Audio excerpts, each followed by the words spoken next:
দৈনিক স্বদেশ বিদেশ পত্রিকা আয়োজিত বাংলাদেশ পর্যটন শিল্প ও বিমান বাংলাদেশ এয়ারলাইন্স শীর্ষক আলোচনা সভা অনুষ্ঠিত হয় ইতালির রাজধানী রোমে গত 1 এপ্রিল। দৈনিক স্বদেশ বিদেশ পত্রিকার সম্পাদক ইকবাল হোসেনের উপস্থাপনায় সভার প্রধান অতিথি ছিলেন ইতালিস্থ বাংলাদেশ দূতাবাসের রাষ্ট্রদূত মাসুদ বিন মোমেন। তার মূল্যবান বক্তব্যে বাংলাদেশ পর্যটন শিল্পের প্রতি ইতালিয়ান সহ সকল বিদেশিদের আগ্রহ বাড়ানোর কথা উল্লেখ করে বলেন, আমি শিওর এখান থেকে অনেক টুরিস্ট নিতে পারবো আমরা। ইটস নিউ ডেস্টিনেশন, তো আমাদের এই প্রচারটা বা প্রমোট করতে হবে এবং প্রমোট করতে হবে অনেক বুদ্ধি খরচ করে।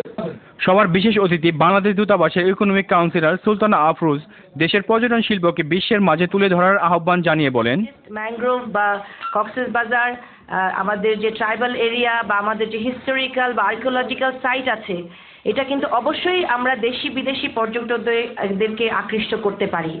বিমান বাংলাদেশ এয়ারলাইন্স বহরের নতুন বিমান 777 যুক্ত হয়েছে।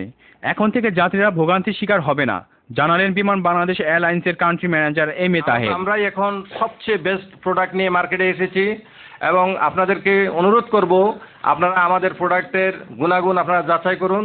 এছাড়াও রোমে স্থানীয় রাজনৈতিক, ব্যবসায়িক ও সামাজিক ব্যক্তিবর্গরা উপস্থিত থেকে দেশের পর্যটন শিল্প ও বিমান বাংলাদেশ এয়ারলাইন্সের সুফল কামনা করেন।